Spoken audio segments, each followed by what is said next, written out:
प्रभूला धन्यवाद असो. आणि आजच्या मननाचं वचन आहे अब्रामाच्या जीवनासंबंधी. त्याच्याविषयी आम्ही अनेकदा संदेश ऐकतो, त्याच्याविषयी आम्हाला अनेकदा मनन आम्ही करतो आणि वेगवेगळ्या प्रकारचे आशीर्वाद आम्हाला अब्रामाच्या जीवनाच्याद्वारे आम्हाला मिळतात. आणि ते एक विश्वासणाऱ्यांचा पिता म्हणून त्याला पवित्रशास्त्र आणि देवाने घोषित केलेलं आहे. त्याच्या संबंधी आणि लोटाच्या संबंधी आम्हाला बरेचदा अनेक प्रकाशन, अनेक संदेश आपल्याला ऐकायला मिळाले. आज त्या दोघांच्या विषयीच मला काहीतरी आज तुमच्यासमोर ठेवायचं आहे आणि माझा विश्वास आहे की निश्चित प्रभू आम्हाला आशीर्वादित करेल. कारण एक सर्वसाधारण मत आहे की अब्रामामुळं, सगळ्यांना माहीत आहे की अब्रामामुळं लोट आशीर्वादित झाला. त्याच्या संगती राहून त्याची संपत्ती वाढली, त्याच्या ऐश्वर्य वाढलं. आणि त्याच्यानंतर आम्ही पाहतो की त्याच्या गुराख्यामध्ये आणि अब्रामाच्या गुराख्यामध्ये भांडणं झाले आणि दोघंजण एक दुसऱ्यापासून वेगळे झाले. आणि अब्रामाने त्याच्यासमोर पर्याय ठेवला, पूर्वेकडे जाशील मी पश्चिमेकडे जाईल, तू उत्तर निवडशील तर मी दक्षिणेकडे जाईल. आणि आम्ही पाहतो की त्याने मान उंच करून बघितले आणि यार्देनाची तळवट म्हणजे सदोम आणि गमोराचा प्रदेश त्याने निवडला, जेणेकरून त्याची सोय भागेल, त्याच्या सगळ्या गरजा पूर्ण होतील आणि त्याच्या गुराढोरांना चांगलं अन्न पाणी सेवन करेल असा तो प्रदेश होता. आणि तो प्रदेश त्याने निवडला. आणि आम्ही पाहतो की तो त्या प्रदेशामध्ये जाऊन राहिला ज्या ठिकाणी सदोम आणि गमोरा, ज्याच्याविषयी आम्हाला पवित्र शास्त्रामध्ये वाचायला मिळतं की त्या शहराचा देवाने लोट असतानाच त्या शहराचा नाश केला आणि लोटाला त्या शहरातून परमेश्वराने बाहेर काढला. आज एक महत्त्वाचा संदेश मला तुम्हाला या गोष्टींच्याद्वारे सांगायचा आहे. मला विश्वास आहे की आज निश्चितच काहीतरी महत्त्वाचं प्रभू आपल्या संगीत बोलत आहे. एक छोटासा संदेश आहे ह्या लोटाच्या जीवनाच्याद्वारे आम्हाला पाहायला मिळतो की अब्रामासोबत तर राहिला. अब्रामासोबत राहत असताना त्यांनी सगळ्या गोष्टीचे आशीर्वाद त्यांनी बघितले. अब्रामाच्या जीवनातला अभिषेक बघितला.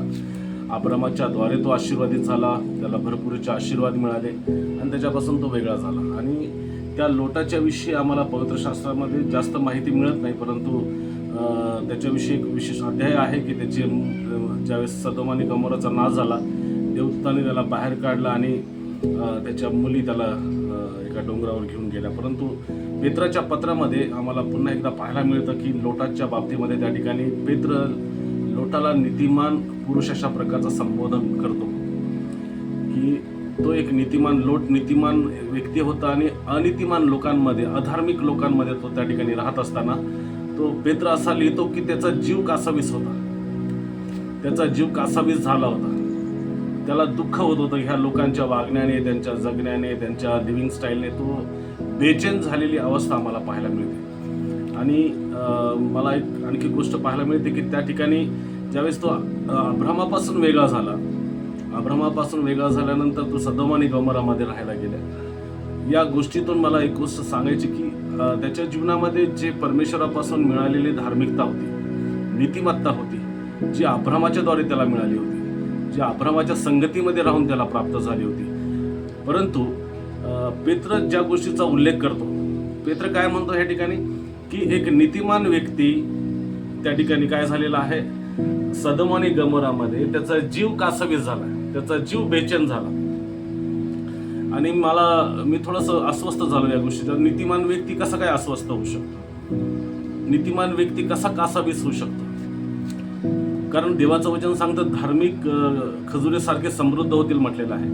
धार्मिकाला परमेश्वराने त्याची ढाल आणि त्याची कवच असणारा तो परमेश्वर आहे असं पवित्र शास्त्र आम्हाला शिकवतं. परंतु आणि या गोष्टीचा ज्यावेळेस मी अभ्यास आणि मनन करत असताना पवित्र आत्म्याने मला दाखवलं की हा जरी नीतिमान होता किंवा धार्मिकतेच्या अब्रामाच्या जीवनाच्याद्वारे तो धार्मिक ठरला, आशीर्वादित झाला, फलद्रूप झाला आणि अब्रामापासून वेगळा झाला, परंतु तो त्या ठिकाणी राहत असताना एक नीतिमान म्हणून जरून राहिला. परंतु बायबल सांगतं की त्याच्या जीवनाच्याद्वारे त्याच्या जीवनाचा जर व्यवस्थित जर अभ्यास केला तर आम्हाला एक गोष्ट पाहायला मिळते की अब्रामास संगती, अब्राम धार्मिक होता, परंतु अब्रामाच्या धार्मिकतेने आणि नीतिमत्तामध्ये एक असा फरक होता की त्याच्या जीवनामध्ये अभिषेक होता. त्याच्या जीवनामध्ये एक महत्वाची एक सगळ्यात प्लस पॉईंट हा होता की देव त्याच्या संगती बोलत होता, परमेश्वर त्याच्या संगती समोरासमोर येऊन भेटत असे, देवदूत त्याला येऊन भेटत असे. हा एक लोटाच्या नीतिमत्तेमध्ये आणि अब्रामाच्या नीतिमत्तेमध्ये फरक आहे. आणि म्हणून आम्हाला एक महत्वाची गोष्ट पाहायला मिळते की त्या सदोम आणि गमोरामध्ये ज्यावेळेस तो चालला गेला आणि परमेश्वराने अब्रामाला सांगितलं मी त्या शहराचा नाश करणार आहे, ही गोष्ट ही गोष्ट अब्रामाला त्याने सांगितली नाही. आणि मला प्रश्न हा आहे की जर तो नीतिमान होता तर देवाने लोटाला ही गोष्ट का नाही सांगितली. आणि कारण आम्हाला एक गोष्ट महत्वाची समजते की आमच्यापैकी बरेचसे विश्वासणारे लोक ह्या लोटासारखेच आहेत. त्यांचं अस्तित्व देखील अशा लोटासारखंच आहे की जे संगतीमध्ये राहून आशीर्वादित होतात, फेलोशिपमध्ये राहून चर्चमध्ये येऊन आशीर्वादित होतात आणि स्वतःला अशा ठिकाणी प्लॅन करतात ज्या ठिकाणी देवाची इच्छा नसते. आणि सगळ्यात महत्वाची गोष्ट की नीतिमान होणं किंवा धार्मिक होणं, आशीर्वादित होणं हा महत्वाचा भाग नाही आहे. तर एक महत्वाचा भाग हा आहे की ज्या व्यक्तीच्या अभिषेकाने, ज्याच्या संगती परमेश्वर बोलतो, ज्याच्या संगती परमेश्वर भेटी घेतो, अशा व्यक्तींच्या संगतीमध्ये ज्यावेळेस आम्ही आशीर्वादित आणि नीतिमान ठरतो तर तो अभिषेक आमच्या जीवनामध्ये देखील परावर्तित व्हावं, ते देखील आम्ही मिळवावं, परमेश्वराकडून ऐकणारी गोष्ट आम्हाला देखील मिळावी.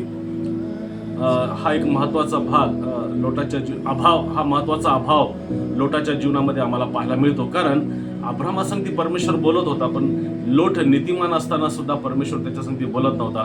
कारण त्यांनी ती संगती, ती फेलोशिप, त्या सगळ्या गोष्टीला दूर सारून स्वतःला एक अशा ठिकाणी त्यांनी स्टँड केलं, अशा ठिकाणी स्वतःला प्लॅन केलं की ज्या ठिकाणी देवाची इच्छा नव्हती. जर तो अधिक अब्रामासंगती राहिला असता तर मला असं वाटतं की परमेश्वराने त्याच्या संगती देखील संभाषण केलं असतं. आम्हाला कुठंच पाहायला मिळत नाही की परमेश्वर त्याच्या संगती बोलला. आम्हाला फक्त पाहायला मिळतं की देवाच्या दूताला परमेश्वराने त्या ठिकाणी अब्रामाच्या मध्यस्थीने पाठवलं आणि त्याला हात धरून त्या ठिकाणी काढलं. आणि हात धरून सुद्धा त्याला बाहेर काढलेलं असताना त्या परिस्थितीमध्ये लोटाने काय करायला पाहिजे होतं, लोटाने कुठं जायला पाहिजे होतं, लोटाला काय करायची अपेक्षा होती त्या समयामध्ये. त्या ठिकाणी तो घाबरून त्या ठिकाणी हात धरून त्याला बाहेर काढण्यात येतं. त्यावेळेस त्याच्या मुली त्याला एका डोंगरावर घेऊन जातात आणि त्या ठिकाणी आम्ही पाहतोय की एक वेगळं पतन, मुलींच्या संगती असलेले व्यभिचार त्याचा आम्हाला पाहायला मिळतो.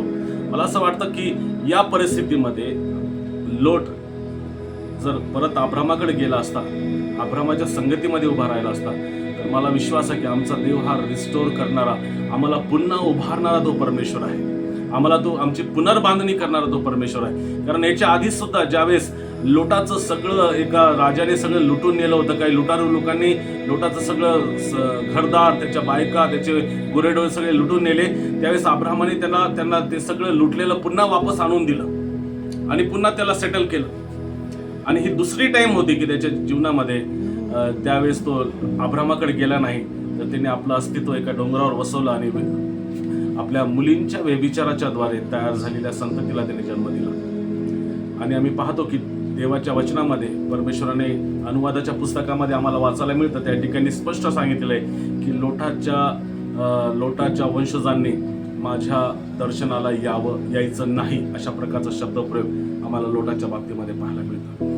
मला जो संदेश द्यायचा तो हा आहे की जे विश्वासणारे आम्ही सगळेजण आहोत, किंवा जे तुम्ही मंडळीमध्ये जाणारे लोक आहात, किंवा चर्चच्या सहभागितेमध्ये असणारे तुम्ही लोक आहात, तर मला तुम्हाला हे सांगायचं आहे की आम्ही फक्त आशीर्वादित होण्यासाठीच नाही जात, तर आम्हाला आशीर्वादित होत असताना परमेश्वराचा तो अभिषेक आम्हाला मिळवायचा आहे की जो अभिषेक जे आमचे लीडर्स आहेत, जो आमचा मार्गदर्शक आहे, जो आमचे पाळक आहेत, आमचे संदेष्टे आहेत, त्यांचा अभिषेकामध्ये आम्ही स्वतःला बदलावं.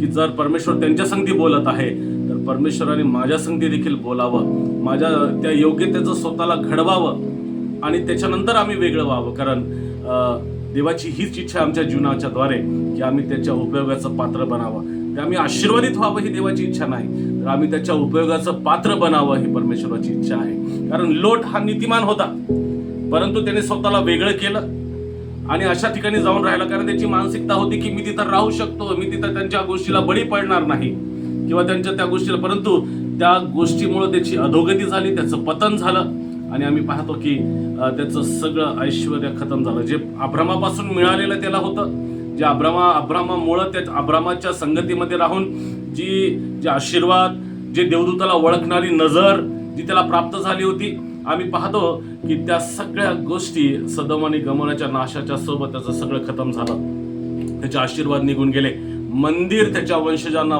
वर्ज करण्यात आलं. आणि आज जे स्वतःला धार्मिक आणि नीतिमान म्हणणारे आहेत त्यांना मला सांगू द्या की तुम्ही नीतिमान आणि धार्मिक या गोष्टीच्या भानगडी म्हणून स्वतःला वाटतं की तुम्ही स्वतः सक्षम आहात, स्वतः तुम्हाला देवाची वचनं खूप माहीत आहेत, आता आम्ही खूप देवाने आम्हाला खूप मजबूत केलेलं आहे. परंतु देव तुमच्या संगती बोलत आहे का, हा माझा प्रश्न आहे. देवाकडून मिळणारे संदेश तुम्हाला मिळत आहेत का? देवाचं प्रकाशन तुम्हाला मिळत आहे का? ज्याप्रमाणे अब्रामासंगती परमेश्वर बोलत होता तेच बोलणं आज जे ज्या लोकांच्या अधिपत्याखाली, लिडरशिप खाली तुम्ही आहात, त्यांच्या जीवनात जो परमेश्वराचा अभिषेक आहे तेच बोलणं परमेश्वराचं तुमच्या जीवनामध्ये आहे का? आणि ते नसेल तर ते मिळवा आणि मग वेगळं होऊन प्रभूचं गौरव, मोठी सेवा, देवाचं राज्य प्रस्थापित करा, असं आज मला ह्या वचनाच्या द्वारे वाटत होतं. फार दिवसाची तळमळ होती की, आणि मला देखील वाटत होतं की, कारण मी देखील माझ्या मंडळीमध्ये ह्या गोष्टी पाहतोय की बरेच लोक आशीर्वादित होण्यासाठी धडपड करत आहेत, आरोग्य मिळवण्यासाठी धडपड करत आहेत, आणि संपत्ती मिळवण्यासाठी धडपड करत आहेत, आणि त्यांना मिळत देखील आहे. परंतु या गोष्टी तर मिळतीलच, परंतु त्यासोबत तो अभिषेक देखील आमच्या जीवनात असावा की जो अभिषेक आम्हाला परमेश्वराचं दर्शन आम्हाला घडून देतं, परमेश्वर आमच्या संगती बोलतो आणि आमचं मार्गदर्शन करतो.